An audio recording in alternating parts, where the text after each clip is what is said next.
Hi friends, കഴിഞ്ഞ വീഡിയോയിൽ നമ്മൾ എന്താണ് ഒരു ബാങ്ക് റീകൺസിലിയേഷൻ സ്റ്റേറ്റ്മെൻറ്റ്, അത് എന്തെല്ലാം കാരണങ്ങൾ കൊണ്ടാണ് ക്യാഷ് ബുക്കിലും പാസ്ബുക്കിലും മിസ്മാച്ച് വരുന്നത് തുടങ്ങിയ കാര്യങ്ങളാണ് നമ്മൾ കണ്ടത്. ഇന്നത്തെ വീഡിയോയിൽ എങ്ങനെയാണ് ഒരു ബാങ്ക് റീകൺസിലിയേഷൻ സ്റ്റേറ്റ്മെൻറ്റ് വളരെ എളുപ്പത്തിൽ പ്രിപ്പയർ ചെയ്യുന്നത് എന്നാണ് ഇന്നത്തെ വീഡിയോയിൽ കാണാൻ പോകുന്നത്. ഓക്കെ, അപ്പോൾ നമുക്ക് വീഡിയോയിലോട്ട് പോകാം. ഈ റീകൺസിലിയേഷൻ പ്രോബ്ലം ചെയ്യാനായിട്ട് നമ്മൾ ഏറ്റവും ആദ്യം മനസ്സിലാക്കേണ്ട മോസ്റ്റ് ബേസിക് ആയിട്ടുള്ളൊരു കാര്യമാണ് 4 ടൈപ്പ് അല്ലെങ്കിൽ 4 കേസിലായിരിക്കും നിങ്ങൾക്ക് ഈ റീകൺസിലിയേഷൻ പ്രോബ്ലംസ് ചോദിക്കുന്നത്. ഈ കേസസ് ആണ് balance as per cash book, balance as per passbook, overdraft as per cash book, overdraft as per passbook. ഇതിൽ ഈ balance as per cash book എന്ന് പറയുന്നതും ഓവർഡ്രാഫ്റ്റ് ആസ് പെർ പാസ്ബുക്ക് എന്ന് പറയുന്നതും സെയിം തന്നെയായിരിക്കും. Okay, similar treatment. നമ്മൾ എന്തെല്ലാം കാര്യങ്ങൾ ആഡ് ചെയ്യുന്നുണ്ടോ അതൊക്കെ തന്നെ സെയിം. ക്യാഷ് ബുക്കിൽ ആഡ് ചെയ്യുന്നുണ്ടോ അതെല്ലാം തന്നെ നമ്മൾ ഓവർഡ്രാഫ്റ്റ് ആസ് പെർ പാസ്ബുക്കിലും നമ്മൾ ആഡ് ചെയ്യും. അതുപോലെ തന്നെ ബാലൻസ് ആസ് പെർ ക്യാഷ് ബുക്കും പാസ്ബുക്കും ഓവർഡ്രാഫ്റ്റ് ആസ് പെർ ക്യാഷ് ബുക്കും സെയിം ട്രീറ്റ്മെൻ്റ് ആയിരിക്കും. നമ്മൾ പാസ്ബുക്കിൽ എന്തെല്ലാം ആഡ് ചെയ്യുന്നുണ്ടോ അത് തന്നെയായിരിക്കും നമ്മൾ ഓവർഡ്രാഫ്റ്റ് ആസ് പെർ ക്യാഷ് ബുക്കിലും നമ്മൾ ആഡ് ചെയ്യുന്നത്. അതുപോലെ തന്നെ പാസ്ബുക്കിൽ എന്തെല്ലാം മൈനസ് ചെയ്യുന്നുണ്ടോ അത് തന്നെയായിരിക്കും നമ്മൾ ഓവർഡ്രാഫ്റ്റ് ആസ് പെർ ക്യാഷ് ബുക്കിൽ നമ്മൾ മൈനസ് ചെയ്യുന്നത്. എവ്രിതിങ് ഇസ് സെയിം ആയിരിക്കും. ഒരു ഡിഫറൻസും ഒരു വ്യത്യാസവും നമുക്ക് ഇതിലുണ്ടാവില്ല. സോ 4 കേസസ് ഉണ്ടെങ്കിലും നമ്മൾ മെയിനായിട്ട് സിമിലർ ട്രീറ്റ്മെൻറ്റ് ആയതുകൊണ്ട് തന്നെ 2 കേസസാണ് നമ്മൾ കൂടുതൽ സ്ട്രെസ് ചെയ്ത് പഠിക്കേണ്ടത്. ഓക്കെ, ബാക്കി 2 ഏതാണ്ട് സിമിലർ തന്നെയായിരിക്കും. ഇനി നമ്മൾ അറിഞ്ഞിരിക്കേണ്ട വേറൊരു കേസാണ്, അതായത് നമ്മുടെ ക്വസ്റ്റ്യനിൽ ബാലൻസ് ആസ് പെർ ക്യാഷ് ബുക്കിലാണ് തുടങ്ങുന്നതെങ്കിൽ നമ്മുടെ ആൻസർ എപ്പോഴും ബാലൻസ് ആസ് പെർ പാസ്ബുക്ക് ആയിരിക്കും. അതുപോലെ തന്നെ ഓവർഡ്രാഫ്റ്റ് ആസ് പെർ ക്യാഷ് ബുക്കാണ് നമ്മൾ തുടങ്ങുന്നതെങ്കിലും നമ്മുടെ ആൻസർ എപ്പോഴും ഓവർഡ്രാഫ്റ്റ് ആസ് പെർ പാസ്ബുക്ക് ആയിരിക്കും. ഓക്കെ, സോ അത് തന്നെ ഓപ്പോസിറ്റും സംഭവിക്കാം. അതായത് ബാലൻസ് ആസ് പെർ പാസ്ബുക്കിൽ തുടങ്ങിക്കഴിഞ്ഞാൽ answer will be balance as per cash book, അല്ലെങ്കിൽ ഓവർഡ്രാഫ്റ്റ് ആസ് പെർ പാസ്ബുക്കിൽ സ്റ്റാർട്ട് ചെയ്ത് കഴിഞ്ഞാൽ നമ്മുടെ ബാലൻസ് ആൻസർ എന്ന് പറയുന്നത് overdraft as per cash book ആയിരിക്കും. ഇനി നമുക്ക് നോക്കേണ്ടത് എന്തെല്ലാം കാര്യങ്ങളാണ് ആഡ് ചെയ്യേണ്ടത്, എന്തെല്ലാം കാര്യങ്ങളാണ് ഡിഡക്റ്റ് ചെയ്യേണ്ടതെന്നാണ്. അതായത് നമ്മുടെ base balance as per cash book ആണെങ്കിൽ, അല്ലെങ്കിൽ ഓവർഡ്രാഫ്റ്റ് ആസ് പെർ പാസ്ബുക്ക് ആണെങ്കിൽ എന്തെല്ലാം ഐറ്റംസ് നമ്മൾ ആഡ് ചെയ്യണം. നോർമലി ക്യാഷ് ബുക്കിനെ കുറച്ച് കാണിക്കുന്ന ഐറ്റംസാണ് നമ്മൾ ബാലൻസ് ആസ് പെർ ക്യാഷ് ബുക്കിൻ്റെ കൂടെ ആഡ് ചെയ്യുന്നത്. അതുപോലെ തന്നെ ക്യാഷ് ബുക്കിൽ കൂട്ടി കാണിച്ചിരിക്കുന്ന ഐറ്റംസാണ് ക്യാഷ് ബുക്കിൽ നിന്ന് നോർമലി മൈനസ് ചെയ്യുന്നത്. അപ്പോൾ നമുക്ക് എന്തെല്ലാം കാര്യങ്ങളാണ് നമുക്ക് ആഡ് ചെയ്യേണ്ടത്, അത് ഡിഡക്റ്റ് ചെയ്യേണ്ടത് എന്ന് നമുക്ക് നോക്കാം. ഓക്കെ, അപ്പോൾ balance as per cash book അല്ലെങ്കിൽ ഓവർഡ്രാഫ്റ്റ് ആസ് പെർ പാസ്ബുക്കാണ് നമുക്ക് ബേസായി തരുന്നതെങ്കിൽ കുറച്ച് ഐറ്റംസ് നമ്മൾ ആഡ് ചെയ്യുകയും കുറച്ച് ഐറ്റംസ് നമ്മൾ ഡിഡക്റ്റ് ചെയ്യുകയും വേണം. അതിൽ ആഡ് ചെയ്യേണ്ട ഐറ്റംസാണ് cheque deposited but not presented for payment, അതുപോലെ cheque or cash deposited directly into the bank. ഏതെങ്കിലും ഒരു കസ്റ്റമർ ബാങ്കിൽ ഡയറക്റ്റായിട്ട് കമ്പനിക്ക് വേണ്ടി ഡെപ്പോസിറ്റ് ചെയ്തു. അതുപോലെ interest allowed by bank interest കമ്പനിയുടെ പേരിൽ ക്രെഡിറ്റ് ചെയ്തു. അതുപോലെ interest and dividend collected by bank, ഇൻട്രസ്റ്റും ഡിവിഡൻറ്റും കമ്പനിക്ക് വേണ്ടിയിട്ട് ബാങ്ക് കളക്ട് ചെയ്തു. അതുപോലെ wrong credit granted by bank എന്തെങ്കിലും റോങ് ആയിട്ട് കമ്പനിക്ക് ക്രെഡിറ്റ് ചെയ്തു. Cheque deposited but not recorded in the cash book, bill of exchange realised. ഇതിൻ്റെ എല്ലാം തിയറി പോർഷൻസ് കഴിഞ്ഞ വീഡിയോയിൽ ഞാൻ എക്സ്പ്ലെയിൻ ചെയ്തിട്ടുണ്ട്. അപ്പോൾ നിങ്ങൾക്ക് ആർക്കെങ്കിലും വേണമെങ്കിൽ ആ വീഡിയോ പോയി കാണാവുന്നതാണ് കേട്ടോ. അപ്പോൾ ഇത്തരം ഐറ്റംസ് നമ്മൾ ആഡ് ചെയ്യാം. Okay, balance as per cash ബുക്കിൻ്റെ കൂടെ ഇത്തരം ഐറ്റംസിൽ ഏതെങ്കിലും നിങ്ങളുടെ ക്വസ്റ്റ്യനിലുണ്ടെങ്കിൽ ആ ഐറ്റംസ് എല്ലാം നമ്മൾ ആഡ് ചെയ്യണം. നമ്മുടെ സ്റ്റേറ്റ് സിലബസിലും CBSE സിലബസിലും മാക്സിമം പോയിൻറ്റ്സ് നിങ്ങളുടെ എക്സാമിന് ചോദിക്കാവുന്ന മാക്സിമം പോയിൻറ്റ്സ് ഈ സ്റ്റേറ്റ്മെൻറ്റിലുണ്ട്. ഇതിൻ്റെ അപ്പുറത്തോട്ട് ക്വസ്റ്റ്യൻസ് നിങ്ങൾക്ക് വളരെ ചോദിക്കാൻ ചാൻസ് കുറവാണ്. അപ്പോൾ മാക്സിമം പോയിൻറ്റ്സ് ഈ ഒരു സ്റ്റേറ്റ്മെൻറ്റിലുണ്ട്. സോ ഈ സ്റ്റേറ്റ്മെൻറ്റ് നിങ്ങളെല്ലാവരും പഠിക്കാനായിട്ട് നോക്കാം. അപ്പോൾ ഈ ഐറ്റംസ് നിങ്ങൾ ആഡ് ചെയ്യാം. അതുപോലെ തന്നെ ഡിഡക്റ്റ് ചെയ്യാൻ കുറച്ച് ഐറ്റംസ് ഉണ്ട്.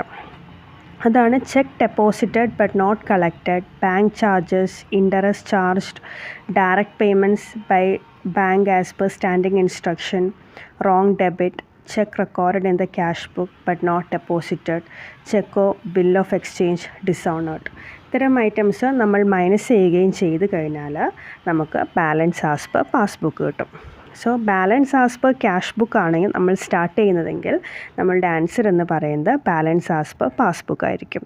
ഈ സെയിം ട്രീറ്റ്മെൻറ്റ് തന്നെയാണ്, സെയിം ഐറ്റംസ് തന്നെയാണ് നമ്മൾ ഓവർഡ്രാഫ്റ്റ് ആസ് പെർ പാസ്ബുക്കിൽ നമ്മൾ സ്റ്റാർട്ട് ചെയ്താൽ നമുക്ക് ആൻസർ കിട്ടുന്നത്.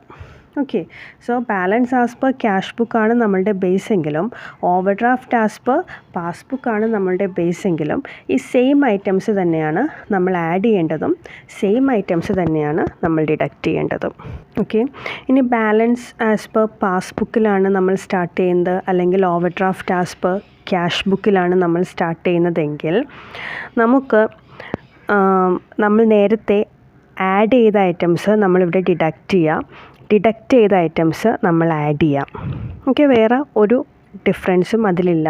നേരത്തെ നമ്മൾ എന്താണോ ഡിഡക്റ്റ് ചെയ്തത് അതെല്ലാം ഇവിടെ ആഡ് ചെയ്യുക. അതായത് cheque deposited but not collected, bank charges, interest, direct payments, wrong debit. Okay, so നേരത്തെ നമ്മൾ ഡിഡക്റ്റ് ചെയ്ത എല്ലാ ഐറ്റംസും നമ്മൾ ആഡ് ചെയ്യുക. അതുപോലെ നേരത്തെ നമ്മൾ ആഡ് ചെയ്ത എല്ലാ ഐറ്റംസും ഡിഡക്റ്റ് ചെയ്യുക. അപ്പോൾ നമുക്ക് ഫൈനൽ ആൻസർ കിട്ടും. നമുക്കൊരു ക്വസ്റ്റ്യനിലോട്ട് പോകാം. ഇവിടെ ക്വസ്റ്റ്യനിൽ balance as per cash book നമുക്ക് തന്നിട്ടുണ്ട് 1,54,300. അതുപോലെ കുറച്ച് ട്രാൻസാക്ഷൻ, ഒരു 6 ട്രാൻസാക്ഷൻ നമുക്ക് തന്നിട്ടുണ്ട്. Cheque deposited but not collected by bank 75,450. അതുപോലെ cheque issued but not presented for payment, bank charges not recorded in the cash book, cheque received by the bank directly from the trade debtors, പിന്നെ insurance premium paid by bank as per standing instruction, dividend collected by bank but not recorded in the cash book. ഇത്രയും ട്രാൻസാക്ഷൻസാണ് നമുക്ക് ക്വസ്റ്റ്യനിൽ തന്നിരിക്കുന്നത്. So നമ്മൾ ആദ്യം ചെയ്യേണ്ടത് നമുക്ക് തന്നിരിക്കുന്ന ബേസ് എന്താണെന്ന് നോക്കാം. ബേസ് നമുക്കിവിടെ ബാലൻസ് ആസ് പെർ ക്യാഷ് ബുക്കാണ്. സോ നമ്മുടെ സ്റ്റേറ്റ്മെൻറ്റിലോട്ട് പോയിട്ട് ഏതെല്ലാം ഐറ്റംസാണ് നമ്മൾ ആഡ് ചെയ്യേണ്ടത്, ഏതെല്ലാം ഐറ്റംസാണ് നമ്മൾ ഡിഡക്റ്റ് ചെയ്യേണ്ടതെന്ന് നോക്കാം. ഇനി ആ സ്റ്റേറ്റ്മെൻറ്റിലുള്ള ഐറ്റംസ് ഏതെല്ലാമാണ് ഇവിടെ വന്നിരിക്കുന്നതെന്ന് നമുക്ക് നോക്കാം. അതിൽ ഫസ്റ്റ് വൺ പറയുന്നത് cheque deposited but not credited by bank. Okay, cheque deposited but not credited അല്ലെങ്കിൽ ബട്ട് നോട്ട് ഡെപ്പോസിറ്റഡ് എന്ന് പറയുമ്പോൾ അത് നമ്മൾ balance as per cash book base ആയതുകൊണ്ട് ഡിഡക്റ്റ് ചെയ്യാനുള്ള ഐറ്റമാണ്. അത് നമ്മൾ മൈനസ് ചെയ്യാം. അടുത്ത item cheque issued but not presented for payment ആണ്. അത് നമ്മളുടെ സ്റ്റേറ്റ്മെൻറ്റ് നോക്കിയാൽ അറിയാം, അത് നമുക്ക് ആഡ് ചെയ്യാനുള്ള ഐറ്റമാണ്. സോ അത് നമ്മൾ ആഡ് ചെയ്യാം. അതുപോലെ bank charges not yet recorded in the cash book.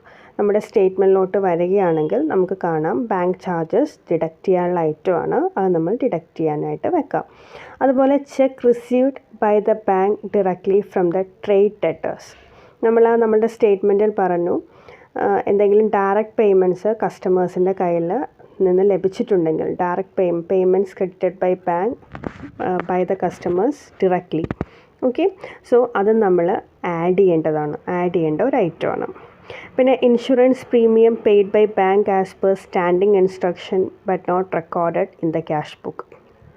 Okay, so അത് നമ്മൾ ആ സ്റ്റേറ്റ്മെൻറ്റിൽ പറഞ്ഞിട്ടുണ്ട്. Payment made by the customers payment made by the bank as per standing instruction. അതായത് എന്തെങ്കിലും ഒരു ഇൻസ്ട്രക്ഷൻ്റെ പുറത്ത് ബാങ്ക് പേയ്മെൻറ്റ്സ് കൊടുക്കുന്നുണ്ടെങ്കിൽ അത് നമുക്ക് ഡിഡക്റ്റ് ചെയ്യാനുള്ള ഐറ്റമാണ്. ലൈക്ക് ഈ ഒരു കറക്റ്റ് ഡേറ്റിൽ തന്നെ ഇപ്പോൾ നമുക്കൊരു ലോണൊക്കെ ഉണ്ടെങ്കിൽ കറക്റ്റ് ഒരു ഡേറ്റ് സെറ്റ് ചെയ്ത് വെച്ചിട്ടുണ്ടെങ്കിൽ ആ കറക്റ്റ് ഡേറ്റിൽ ബാങ്ക് ലോൺ നമ്മളുടെ അക്കൗണ്ടിൽ നിന്ന് ഡെബിറ്റ് ചെയ്യും. അതുപോലെ എന്തെങ്കിലും ഇൻഷുറൻസ്, അതുപോലെ എന്തെങ്കിലും ഒരു എക്സ്പെൻസ് അങ്ങനെ നമ്മൾ സെറ്റ് ചെയ്ത് വെച്ചിട്ടുണ്ടെങ്കിൽ ആ കറക്റ്റ് ഡേറ്റിൽ ബാങ്ക് നമ്മളുടെ അക്കൗണ്ടിൽ നിന്ന് അത് ഡെബിറ്റ് ചെയ്യാറുണ്ട്. അത് നോർമലി നമ്മളുടെ റീകൺസിലിയേഷൻ സ്റ്റേറ്റ്മെൻറ്റിൽ balance as per cash book അല്ലെങ്കിൽ ഓവർഡ്രാഫ്റ്റ് ആസ് പെർ പാസ്ബുക്കാണ് ബേസിങ്ങിൽ ഡിഡക്റ്റ് ചെയ്യാനുള്ള ഐറ്റമാണ്. സോ ഇവിടെ അത് ഡിഡക്റ്റ് ചെയ്യാം.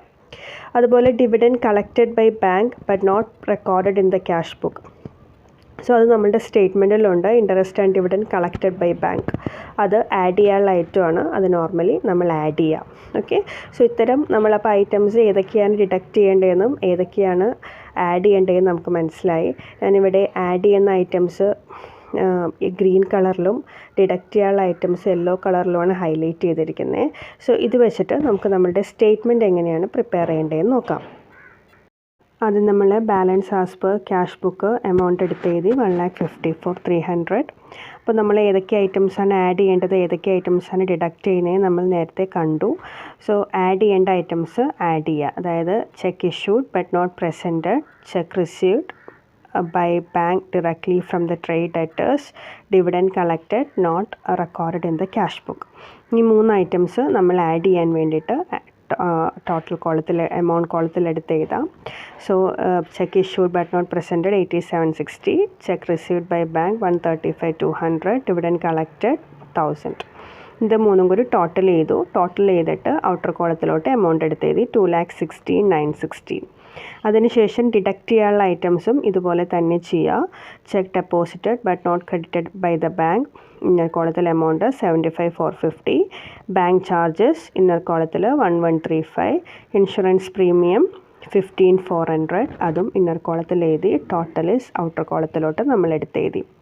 എന്നിട്ട് നമ്മൾ ബാലൻസ് ആസ് പെർ ക്യാഷ് ബുക്കിൻ്റെ കൂടെ ആഡ് ചെയ്യേണ്ട ഐറ്റംസിൻ്റെ ടോട്ടൽ ആഡ് ചെയ്യുക, ഡിഡക്റ്റ് ചെയ്യേണ്ട ഐറ്റംസിൻ്റെ ടോട്ടൽ മൈനസ് ചെയ്യുകയും ചെയ്താൽ നമുക്ക് ബാലൻസ് ആസ് പെർ പാസ്ബുക്ക് കിട്ടി. ഓക്കെ, സോ നമ്മൾ ബാലൻസ് ആസ് പെർ ക്യാഷ് ബുക്കിലാണ് നമ്മളുടെ പ്രോബ്ലം തുടങ്ങിയതെങ്കിൽ ബാലൻസ് ആസ് പെർ ക്യാഷ് ബുക്കിൽ തുടങ്ങിയാൽ പാസ്ബുക്കിൽ നമുക്ക് ആൻസർ കിട്ടും.